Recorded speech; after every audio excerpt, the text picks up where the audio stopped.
Praise the Lord. Kinabahan ako. Praise God. Amen.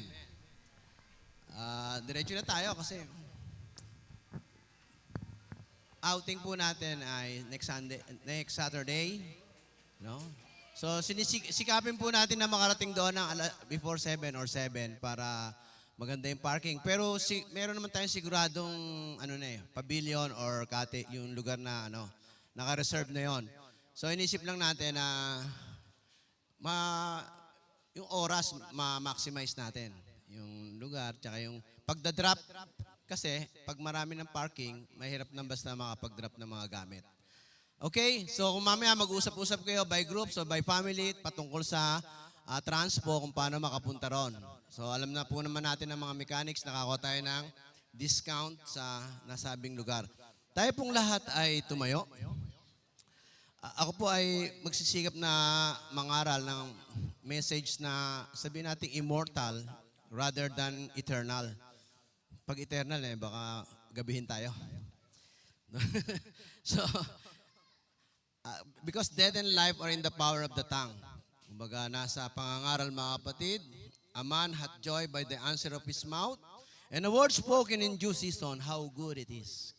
Kaya asahan po natin na ang salitang maririnig natin ay salita ng ating Panginoon at napakabuti. Praise God. Kaya if we will put the right word and the right time, ay makakadama tayo that we will make a difference in this world. Kaya natin makaukit ng isang tatak ng ating pong pagkatao sa sanlibutan ito. Amen. Basahin po natin sa John chapter 9. Verse 1 to 11. Praise God. Pagkat naniniwala ko, somebody here na napapagal, weary, ay nangangailangan ng kagalingan o uplifting. Praise the Lord. Hindi po physical na karamdaman. Anything, nawa ang Panginoon mangusap sa bawat isa sa atin. John chapter 9, verse 1 to 11. Now as Jesus passed by, he saw a man who was blind from birth. And his disciples asked him, saying, Rabbi, who sinned, this man or his parents, that he was born blind? Jesus answered, neither this man nor his parents sinned, but that the works of God should be revealed in him. I must work the works of him who sent me while it is day. The night is coming when one can work. As long as I am the world, I am the light of the world. When he had said these things, he spat on the ground and made clay with a spittle or saliva, and he anointed the eyes of the blind man with the clay. And he said to him, go wash in the pool of Siloam, na Siloam sa Hebrew word ay sent. So he went and washed and came back seeing. Therefore the neighbors and those who previously have seen that he was blind said, is not this he who sat and begged? Some said, this is he. Others said, he is like him. He said, I am he. Therefore they said to him, how were your eyes opened? He answered and said, a man called Jesus made clay and anointed my eyes and said to me, go to the pool of Siloam and wash. And I went and washed, and I received sight. Praise the Lord. Tayo po'y manalangin. Hilingin natin si Brother Benson to pray.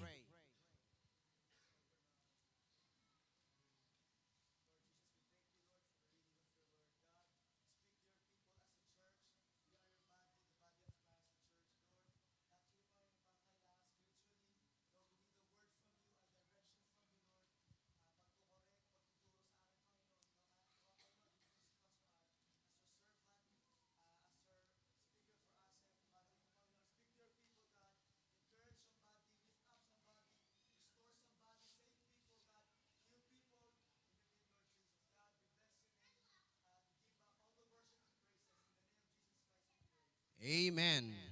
When God spits in your face, bago tayo maupo, harapin natin yung ating katabi, sabihin natin, siya, upo muna tayo. Praise the Lord. When God spit in your face, patawarin niyo ako ngayon pa lang, medyo sikapin nating maging ano lang tayo, yung medically inclined na tanggapin natin itong pag-uusapan natin na walang masyadong kadirian. Pero kailangan lang nating maunawaan ito, mga kapatid. Internalize natin yung bagay na yun, mga kapatid, so that we can relate. Kasi sa Bible, maraming mga pagkakataon na we can relate.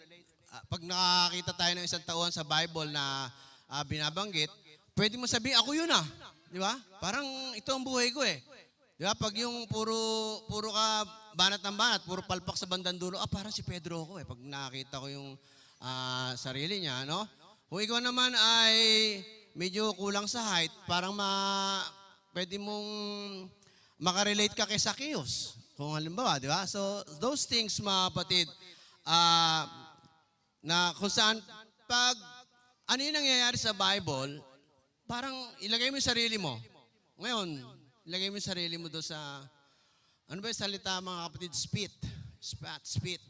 Sa Tagalog, pangit talaga, dura. Dura. The word itself ay medyo, kaya mag-stick na lang tayo sa English, no? Pag tayo nispitan ng Panginoon, ng kapwa-tao natin, doon mismo sa binasa nating kasaysayan, parang mahirap mapalagay doon, no? Di ba? Yung dura, yung spittle, o saliva ay ilagay sa ating mga mukha, mga batid. So, I was puzzled, naging interesado ako sa method of miracle na ginawa ng Panginoon. Sa isang beses sa FB, nakakita ako ng picture sa Taal Church ng Catholic Church na isa sa pinakalumang simbahan doon sa Batangas. May nakalagay doon na lumang picture doon, bawal lumura sa simbahan. No? Siguro anong araw, ganun pa ang term, dahil Tagalog, lumura. Ewan ko kay Brother San Miguel kung ganun talaga ang tawag doon. Pero yun yung nakasulat public place. So, spitting is one of the most unsanitary things. Di ba? Isang bagay, mga kapatid, na ito ay hindi malinis. Kaya nga, na-invento yung hand sanitizer nakalagay sa mga wall, di ba? Pipindutin natin bago magano tayo. Kasi kung ang laway ng tao ay pwede, pindutin mo, pwede na, di ba? Masanitize mo yung kamay mo. Pero hindi dahil one of the most unsanitary thing ay ang tungkol po sa spitting, lalo na sa public places, poor manners. Alimbawa, si Kimper, no? Pupunta siya sa nililigawan niyang babae. Di ba? Pag malapit na siya dumating, pwede ba tayong mag-usap ganito? Sigurado hindi ka papansinin Di ba? Mandidiri sa atin, di ba? Isang bad manner. Pagdura. Pag-spitting. No, at least sa mga young people, alam niyo na ang technique. Huwag kayong mag-spit before you courting a woman. No? So, spitting make you mad, isang uri ito ng pang-insulto hindi ito compliment. Sino na nakaranas maduraan dito? Naduraan ka na, bro? O natalsikan lang naman, lumalaway ang talsik. Malimit mangyari sa akin yun Pag nakaharap ako sa preacher, pag maliit yung church, no? So, kaya okay, very safe kayo dito. Medyo malayo ako sa inyo, mga kapatid. So, insulto yan. Isa sa pinakamababang bagay na gagawin sa isang tao, spit on his face. Parang napakababa ng iyong pagkatao pag ikaw po ay nakaranas ng ganung bagay. Hini-humiliate ka. Hinihiya. Ay, naalala ko si Jaworski, dinuraan siya ni Johnny Reville. No? Isang pinakamabangis na kalaban ni sa basketball. Noong araw, ang gulangan sa basketball, hindi lang mga physical na harapan, pauulanan ka maasar ka, di papaulin mo ngayon, nagalit ka. So those are the techniques ng mga araw na yun, mga kapatid. Pero, pag tiningnan po natin, nasa Biblia yung patungkol sa spitting. Isa na yung binasa natin kanina. Sa Old Testament, Numbers 12:14, and the Lord said unto Moses, if her father had put spit in her face, should she not be ashamed 7 days, let her be shut out from the camp 7 days. And after that, let her be received in again. So pag ikaw po ay naispitan o naduraan, mga kapatid, noong Old Testament, 7 araw kang hindi makakapunta sa simbahan. Kaya kung ngayon yon, medyo naasar ka dyan sa katabi mo, sa isang linggo mo hindi makita yan. Next Sunday, hindi mo makita. No? Yun ay noong Old Testament. No? So how awkward or uncomfortable ay gusto kong ipaabot sa inyo, it is the Word of God. It is the Word of God, mga kapatid. May mga bagay na forever settled na sa kalangitan at sa lupa, mga kapatid, sapagkat, kumbaga, sa tingin nyo, kailangan ba natin questionin bakit kinailangan gamitin ng Panginoon ay spitting?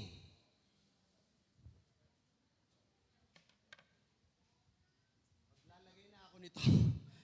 Natulo po, patawarin nyo ulit ako.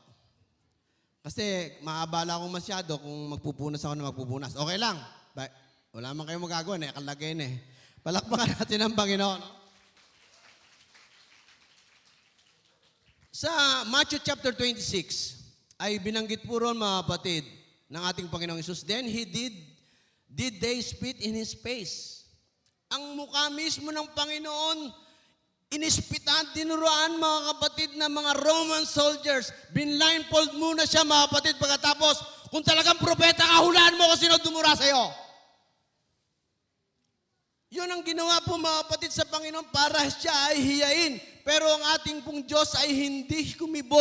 For the love of our soul, Jesus restrained Himself because He wanted to die for our sin and shed blood on Calvary, mga kapatid. Hallelujah! At gusto niya magsakripisyo. Kahit yun ang pinakamababang bagay na ginawa sa Kanya, ito'y Kanyang tinanggap, mga kapatid, dahil mahal niya ang bawat isa. Pwede bang palakpakan natin ang ating Panginoon? Hallelujah! Praise God! Kaya nagpapasalamat tayo sa Panginoon sa kanyang restraint, sa temperance, sa pagpipigil niya, long-suffering and patience na hindi siya mag-retaliate sapagkat kayo man ang lumagay sa isang taong napaulanan. Man spitting in your ay talagang baka hindi natin makayanan. Pero God is spitting in you, mag-isip tayo dyan. Malaking bagay, mga kapatid. Kasi the best moment with men, mga kapatid, ay mas gugustuhin ko ang worst moment ko with God. Sapagkat I would rather have God spit on me rather than man. Gusto ko pong ito ay, kumbaga, kung titingnan natin, bakit nangyayari yon sa Bible? Bakit kinailangan gamitin ng ating Panginoon ang spitting? Sa verse 23 to 27, ng same book, sa chapter 9, mga kapatid, ay sinimulan na nilang questionin yung taong dating blind na pinagaling ng Panginoon sa pamamagitan ng pagpapahid ng yung lupa putik na ginawang, kumbaga sa mason, hinalo talaga eh. No? At nung ito po ay timplado na, parang minasilya sa mata. Mistulang pong gano'n ang ginawa ng ating Panginoon. Pero nung nakaranas na gumaling yung tao, mga kapatid, ay they begin to ask him question. Paano ka gumaling? Paano ka nakakita? Diba? Have you came across, mga kapatid, na nung unti-unti ka nang nagbabago, nung ikaw ay nakakaroon na ng miracles of a changed life sa iyong buhay, maraming kumu-question sa atin, no? Ano nangyari sa iyo? Ba't ka nagkaganyan? Something like that. Hallelujah. They begin to try to make sense of the miracle because it did not make sense. Parang kakatuwa ang paraan ng ginamit ng ating Panginoon para gumaling ang pagkabulag ng nasabing tao. Hallelujah. His ways. Kaya pakinggan niyo ako, mga kapatid, na minsan, hindi lahat ng bagay ay dapat ipaliwanag sa atin ng Panginoon. His ways sometimes simply are higher than our ways, and His thoughts are sometimes beyond finding out. No? Sometimes we are only seeing in a glass darkly. Medyo malabo na hindi nangangailangan ng paliwanag. Sino rito may mga magulang? Parents? Wala tayo, no? May mga magulang. Okay? Ilang beses nyo nang naranasan, mga kapatid. Ako, personal experience ko, wala man dito yung nanay ko, no? Kukwento ko siya. Maigpit yun. Tol, di ba maigpit, nanay? Nung maliit. Kaming dalawa ng kapatid ko, si Brother Bear, nakaranas lalo. Hindi kami basta makalabas, ingit na ingit kami sa mga kabarkada namin. Doon sa lugar namin. At hanggang sa dumating na tumatakas talaga kami sa nanay ko. At minsan, binabato ko yung aking damit sa bintana. Pagkatapos doon ako magbibihis sa labas, lalabas ako ng naka-short, nakarating ako sa plaza bago magbibihis ulit. No? So, something like that. Sapagkat pag nagpaalam ka, mga kapatid, hindi ka papayagan. Nay, bakit? Ayaw nyo kami payagan. Maglalaro lang kami, pupunta kami sa plaza, mamanood basketball. Bakit? Basta huwag kayong hindi kayo pwede lumabas. Katatanong namin, bakit? Dahil sinabi ko, tapos! Ginagawa nyo rin sa mga anak niyo, no? Di ba? Hindi kayo nagpapaliwanag, di ba? Basta sinabi ko, diyan ka lang, tapos! Dahil sinabi ko. Parang I hate those words ngayon, mga kapatid, na kapag yun ngayon nabanggit mo, talagang matutulala ang anak mo ngayon na nangangailangan ng paliwanag nowadays, no? Modern na ngayon eh. Pero pansinin nyo, mga kapatid, even a 1-year-old child, 2 years old, why? Bakit, daddy? Bakit, mami? Bakit napunta yun doon? Bakit ganito? Bakit? Ilang araw kong kasabay sa sasakyan si Aseka eh. 34 na bakit yung tinaabot kong tanong dyan. Lahat ng trabaho ko tinatanong, bakit ninong ganon?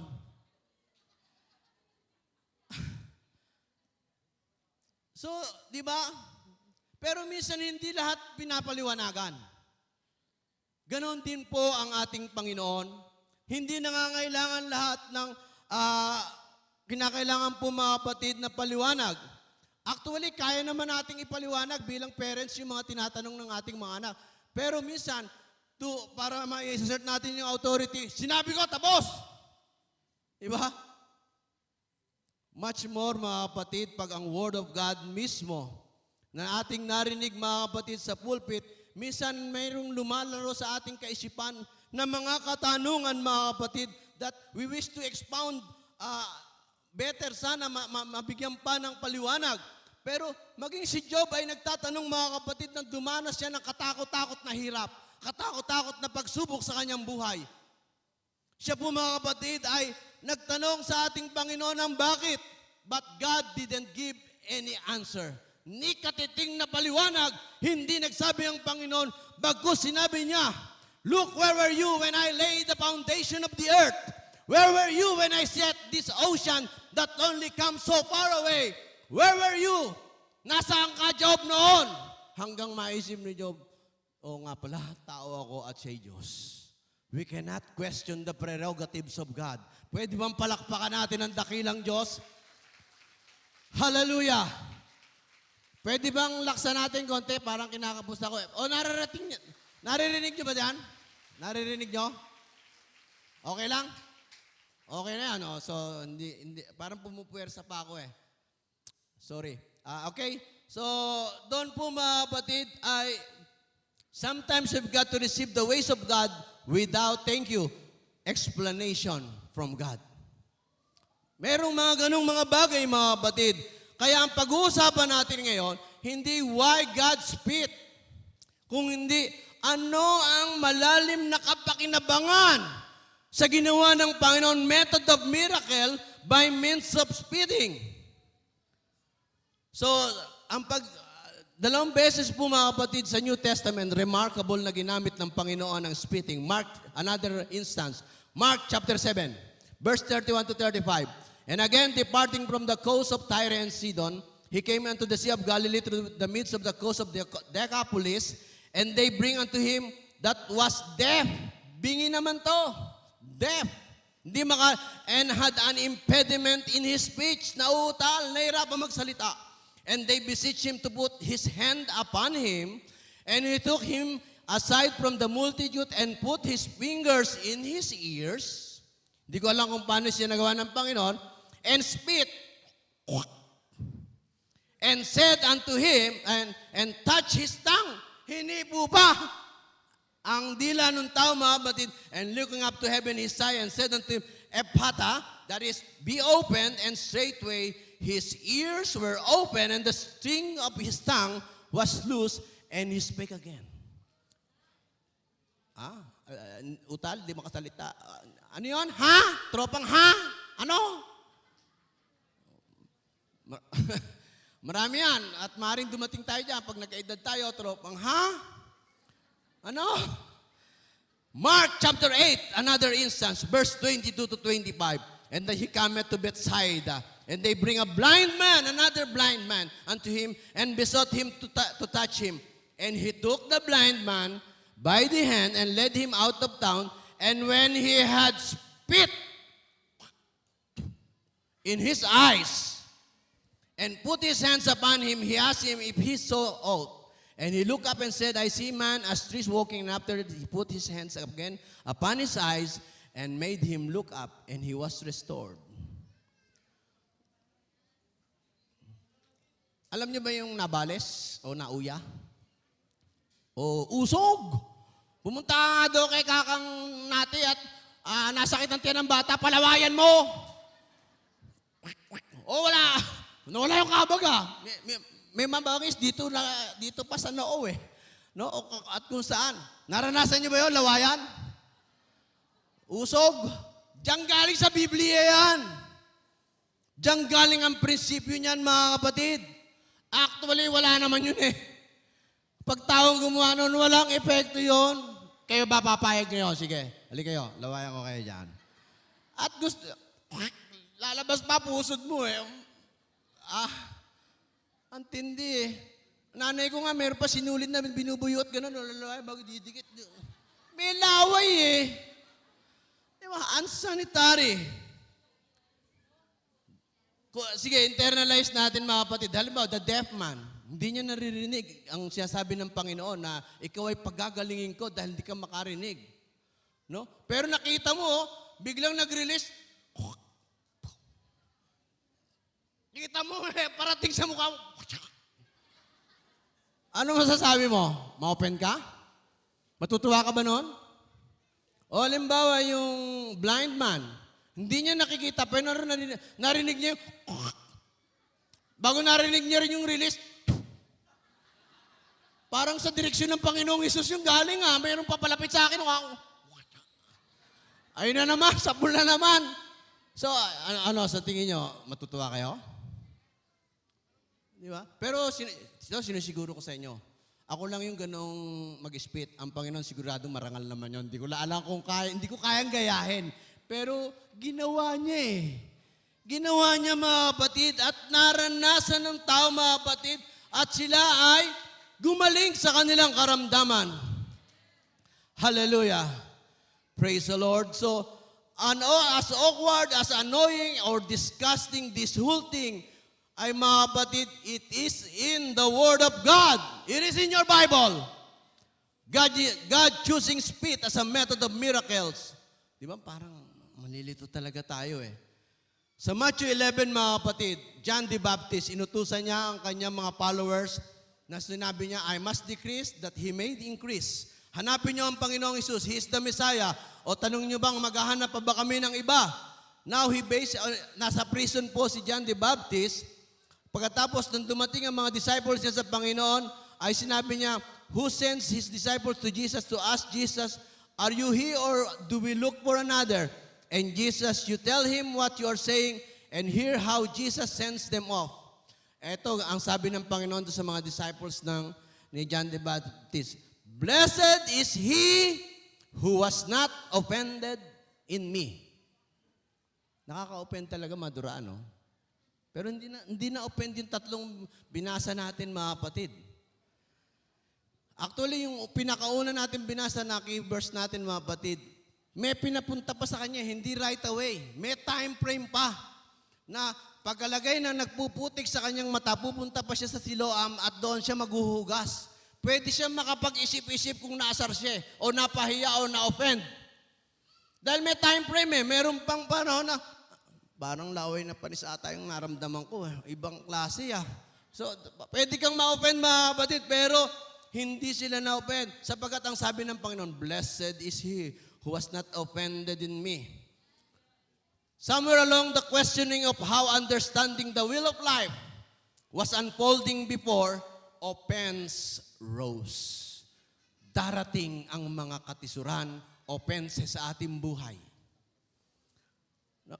So, sa John chapter 6, verse 61, when Jesus knew in himself that his disciples murmured at it, nagbubulungan, nagre-reclamation, he said unto them, that this offend you?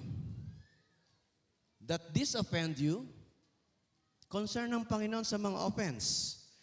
He had hard sayings, and we love that portion of scripture na sinasabi niya, his disciples. He asked now, nung sabi niya kay Pedro, tungkol kay Pedro, ikaw ba, Pedro, are you gonna go away? Ang sagot po sa kanya ni Pedro, Jesus, where else can I go? You alone have the words of eternal life. So may mga pagkakataon na titingnan talaga ng Panginoon kung tayo po ay na-offend sa mga nangyayari sa ating buhay. Actually, wala naman nagsasabi na, Panginoon, galit ako sa inyo. Walang ganon.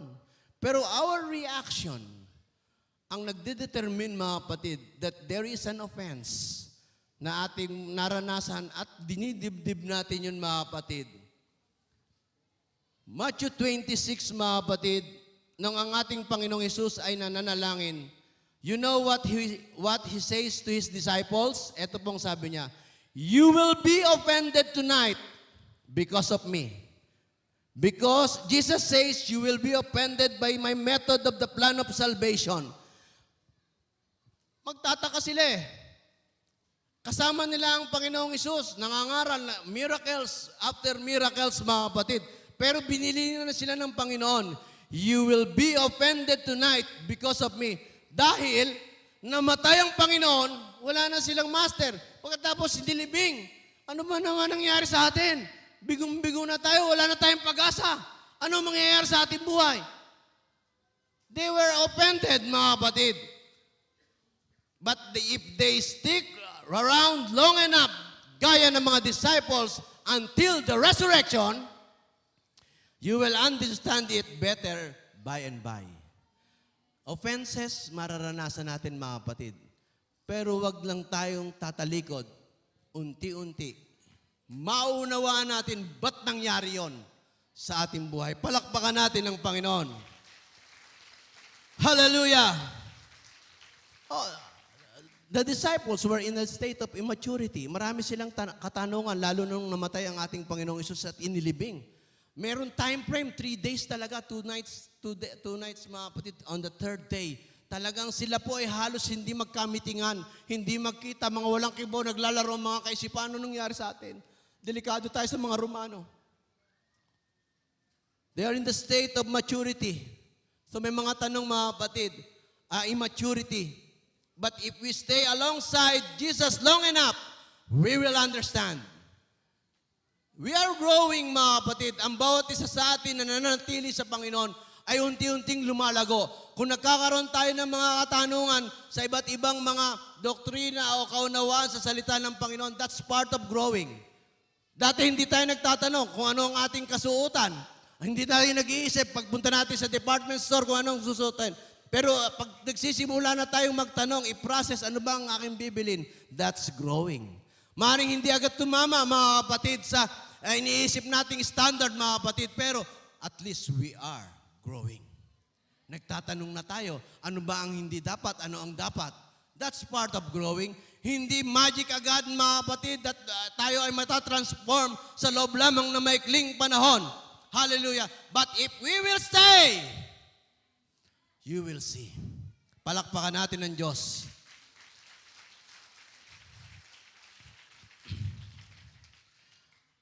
When you feel like God is spitting on you, i-recognize natin that God is not spitting on you to hurt you, but to help you. Wala siyang ginamitan ng spitting sa mga binasa nating instances na pinarusahan niya. Lahat ay pinagaling niya. Lahat ay pinagpala niya. Lahat ay binigyan niya ng panibagong buhay. Hallelujah! If you feel that God is spitting on you, if you feel any offenses na nangyayari sa ating buhay, mga kabiguan, mga hugot, mga kapatid, at kung ano-ano pa, yun ay paraan, mga kapatid. If we will recognize it, God is not hurting us, but He wants to help us. Palakpakan natin ang Diyos. Praise God. He is not trying to inhibit you, but for a miracle to inhabit you. That is the motive behind God and everyone that remain in that spitting place. Lahat sila po ay gumaling. Kasi kung sila'y na-offend, mga kapatid, think of a reality, mga kapatid, na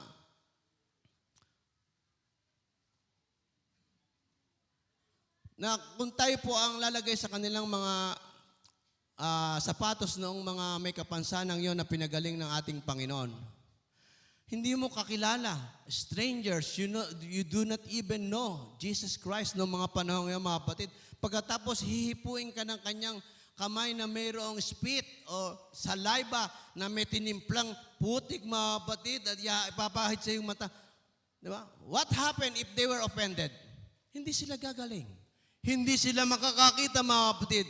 After someone spit on you, what would you do? People will spit also on you. We will be offended, mga kapatid. Someone spit on you, pero hindi ka agad, you will not be healed on that moment. Pwede mo nga sabihin, ba't mo ko na inispitan? Baka 7 araw ako hindi makalabas, hindi ako makapagsimba. Pero mga kapatid, ang mga nasabing mga tao ay tinanggap nila ang paraan ng ating Panginoon. Kahit na ito ganong ka-awkward o kakaiba,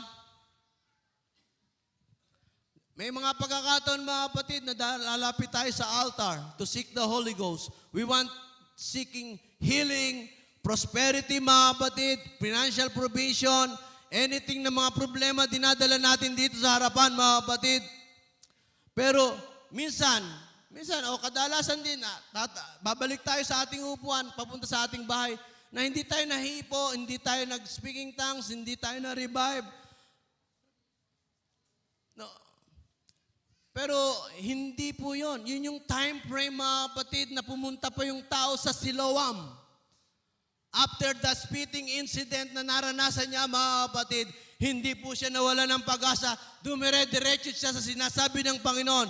Hallelujah. But the worst thing you can do is to leave this church and never return again.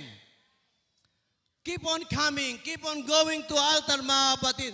Meron ako isang narinig na testimony sa Fiji Island, mga kapatid, na nagkaroon ng isang malaking crusade ron just recently. An 80-year-old man seeking the Holy Ghost for 22 years, speaking other tongues. Di ba?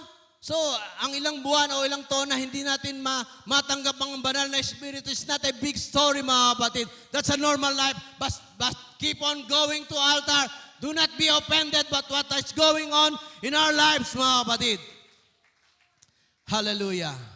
You've got to stay at the presence and the proximity of Jesus. Balikan natin yung text natin. John chapter 9. Verse 1 to 3.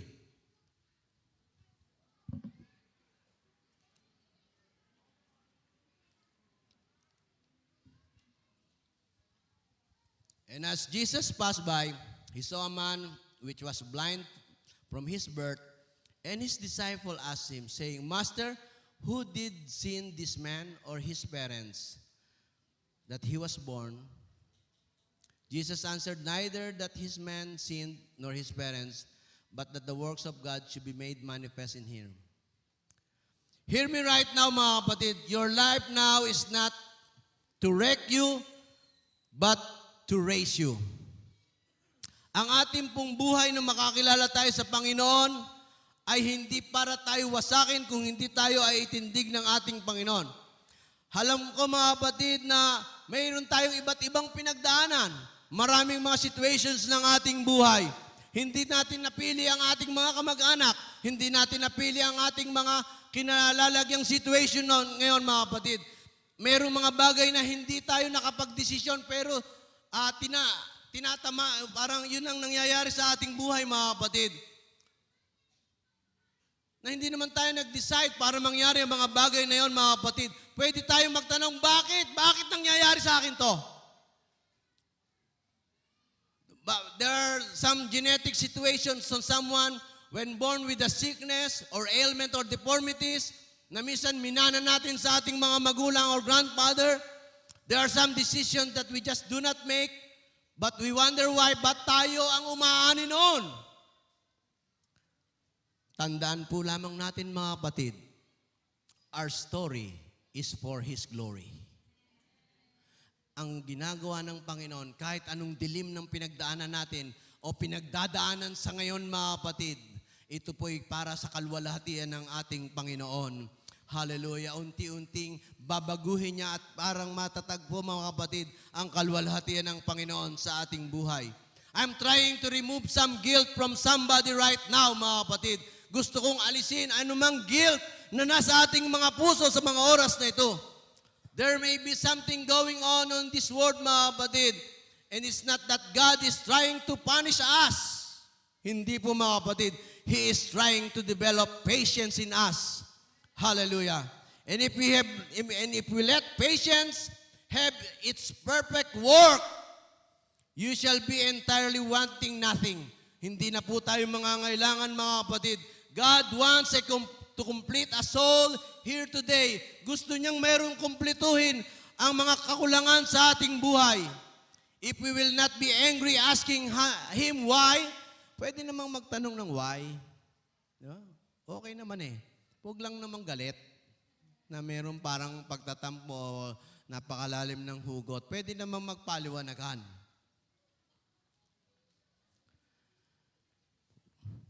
But be patient in God and trust Him. Trust Him, mga kapatid. Thou shalt will keep him in perfect peace, whose mind is stay on thee, because He is trusted thee.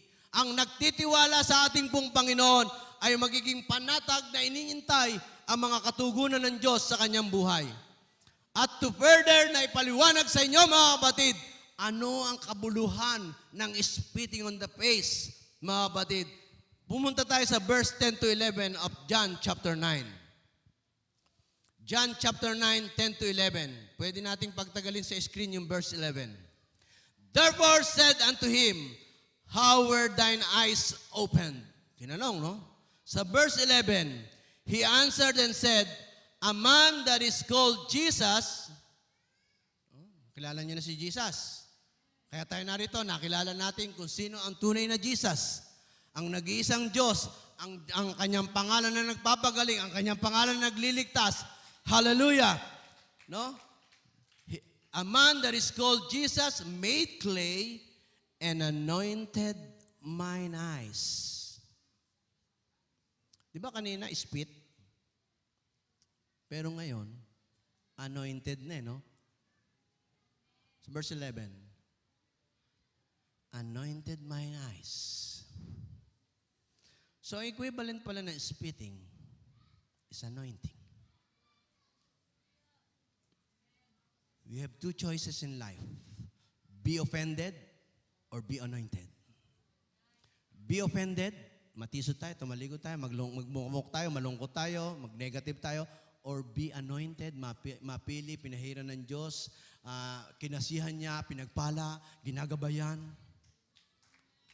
And he said unto me, go to the pool of Siloam, wash. And I went and washed. He went, nagpunta, he washed, nagpabautismo, and I received sight. Hallelujah. The equivalent of spitting is anointing. Ganong katindi ang pinagdadaanan nating mga offenses o mga, sabihin natin katitusuran o problema sa buhay. Pag nilawakan natin ang pag-unawa at pasensya at pag-iintay sa Panginoong katugunan niya, it will turn out to be an anointing for us. Palakpakan natin ang Diyos.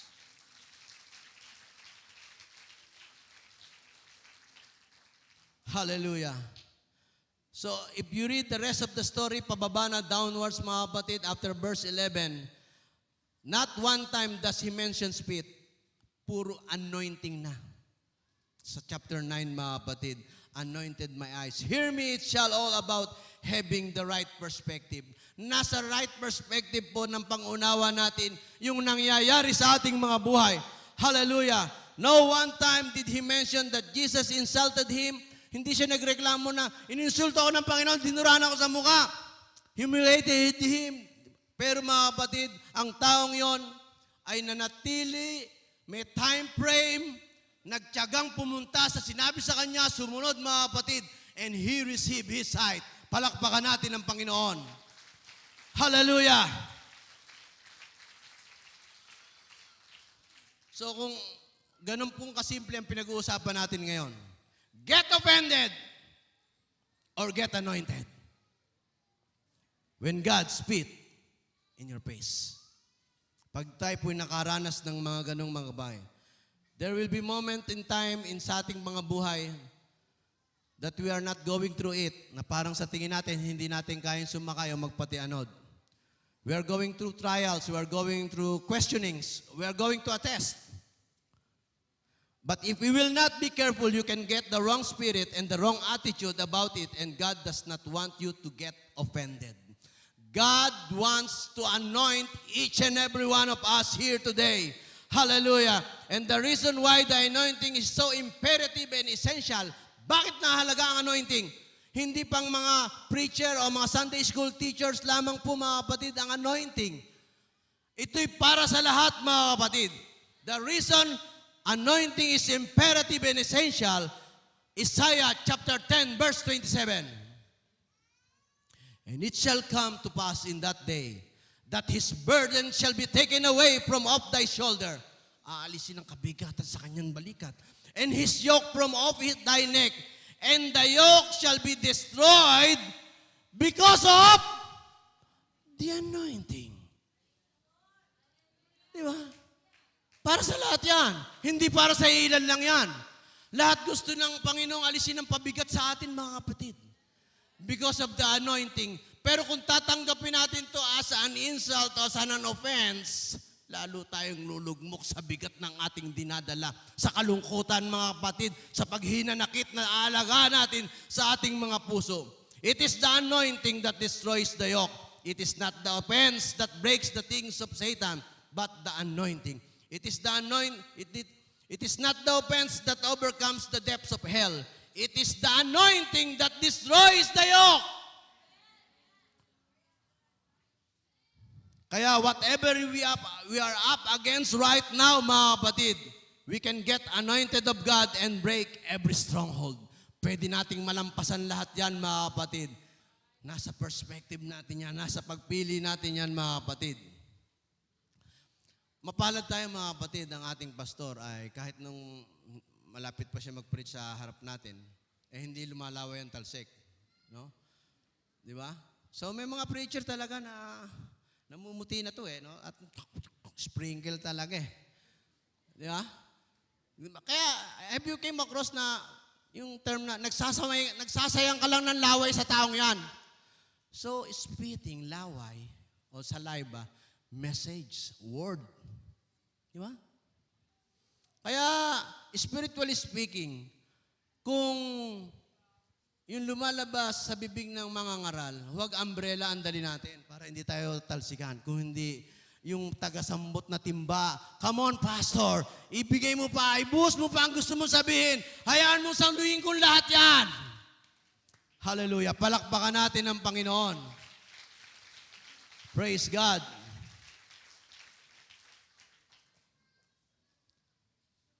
He's trying to anoint our family. There are messages na minsan masakit. Di ba?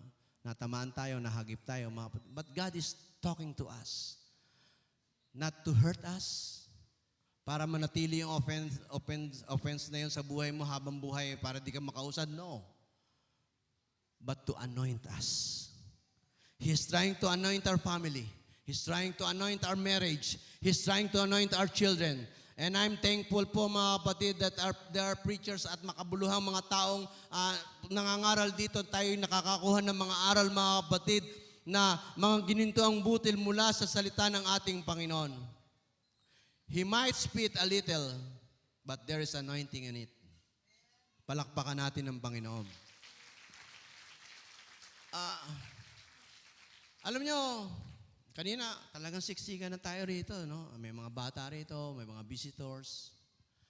Kung iisipin natin mga kapatid, ang mga taong nagdaan dito sa church natin that were baptized, converted, pero in one way or another, nakaranas ng offenses.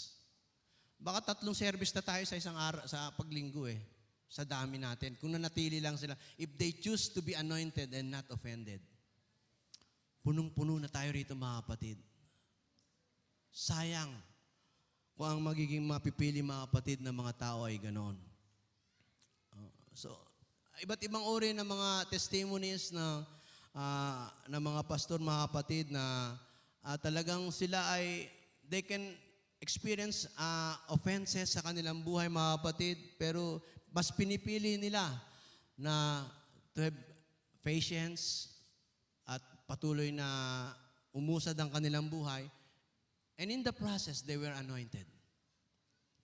So, lalo na yung mga pastor na nagsisimulang mag-establish ng kanilang mga gawain, mga kapatid, sa, halimbawa, pag ikaw ay sa mga lugar ng Alaska, pag may mga blizzard dyan, talagang sasabihin mo, parang susuko ka na sa nangyayari sa buhay mo na mangyayari sa mga lugar ng mga bukirin at kung ano-anong mga liblib na lugar, mga kapatid. But if they will keep on going at hindi nila iti-take na offense yung mga nangyayaring yon, ay patuloy po silang pinagpapala at sila yung lumalabas na mga anointed na mga speaker na nagpapabago ng mga buhay ang kanilang mga message na mula sa ating pong Panginoon.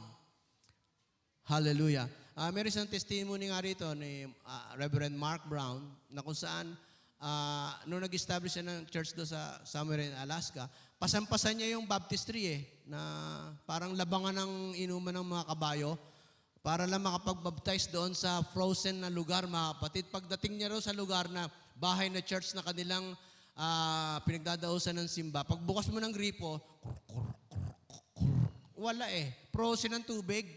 Kaya ang gagawin niya mga kapatid, kailangan mabaptize niya bago mag-uwian sa susunod na araw ng linggo, magdamag siyang nagpapainit ng tubig para mapuno yung pasan-pasan niyang baptistry, para mabaptize niya yung babae na convert doon sa lugar na yon.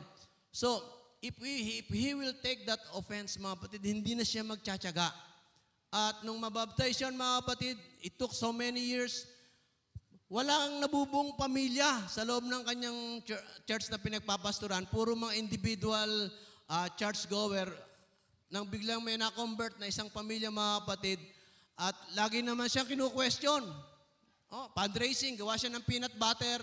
Nung siya ay nag-alok na para sa fundraising, mga kapatid, ay sinigawan pa siya.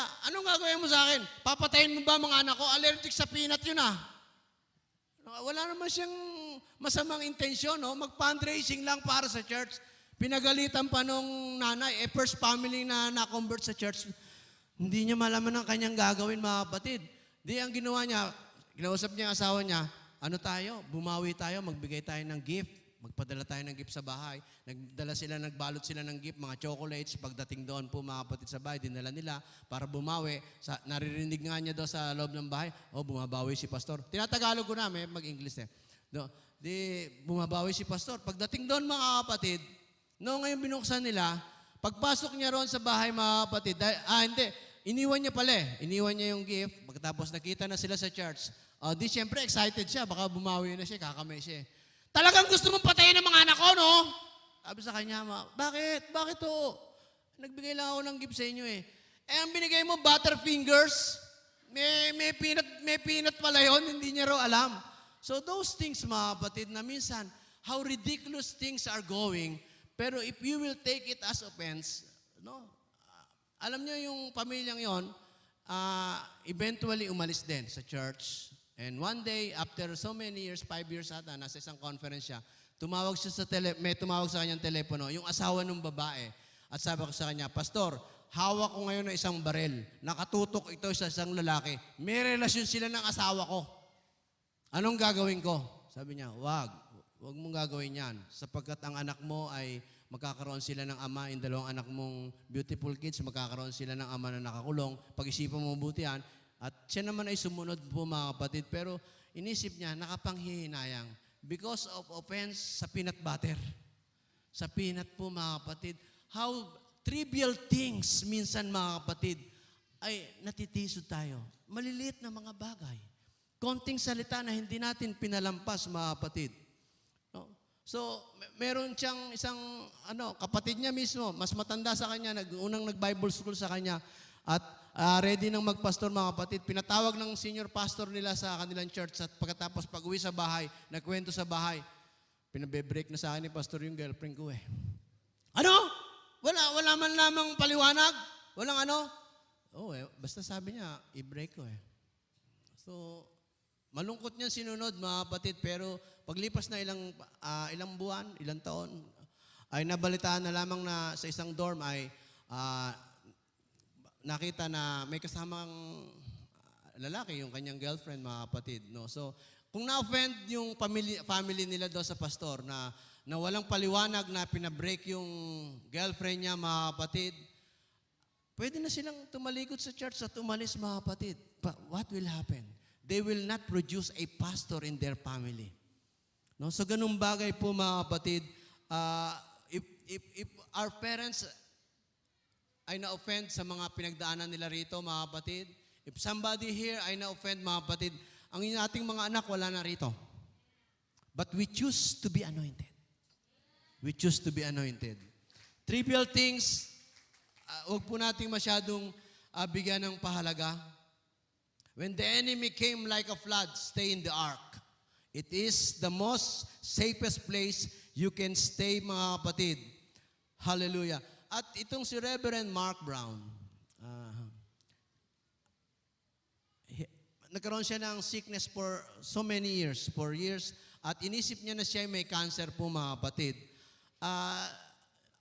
Hindi rin siya basta makapagpa-diagnose, hindi siya makapagpagamot, pero unti-unting nanghihina ang kanyang katawan, at isang araw, sa isang conference, siya po ay nakikipag-usap sa kanyang minister friend, at pagkatapos, ang napag-usapan nila, naidaing niya yung kanyang karamdaman, nararamdaman, mga kapatid, na nangangailangan siya ng healing sa ganung bagay, no, na hindi niya maipaliwanag kung bakit nangyayari sa kanya.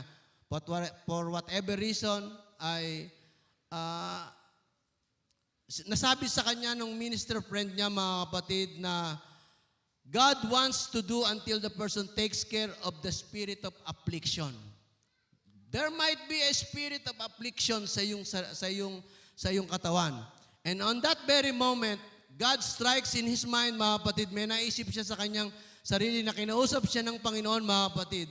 God says, your sickness is an affliction of unforgiveness and offense.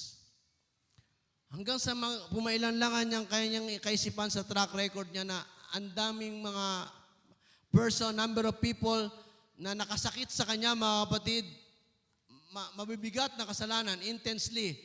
At in the process of time, he made up his mind to forgive them. Like just us, pinatawad natin, sinikap natin unawain, mga kapatid. But actually, he hung around with them, nakikihalubilo siya, he even give gifts, di ba? Tunay na pagpapatawad yon. Visited them, mga kapatid, as a pastor. But, ang sinabi sa kanya ng Panginoon during those hours, the Lord showed him, you replay the offense in the company of others. That is not forgiveness. Kung sinabi natin, pinatawad na natin, mga kapatid, kinakausap pa natin, nireregaluhan, nakihalubilo tayo, pero sa tuwing mapapatalikod siya, ikukwento natin, ang tindi ng ginawa sa akin yan, tandang-tanda ko pa eh. Nananatili pa rin yun, mga kapatid. We choose to be offended. and not anointed. Tayo pong lahat ay tumayo.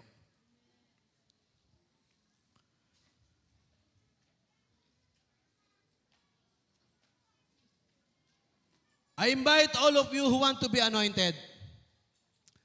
The Holy Ghost is so strong in this place. Evidently, at yan po ay nararamdaman natin every day in our life at every Sunday sa lugar na ito, mga kapatid. But there is a healing in this place. There is an anointing, mga kapatid. I invite all of you who want to be anointed. Even if you don't have offense in your word right now, take note of this, mga kapatid. Sa binasa nating talata, I want you to prepare yourself. Tanda nating mga kapatid na mabuti. It is not if God spits in your face. Hindi if.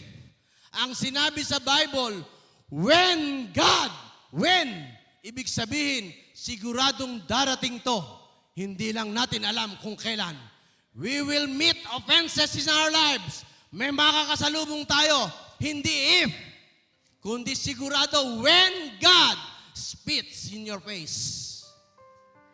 It will happen. Choose to be anointed. Choose to be anointed. Choose to be anointed. Hallelujah.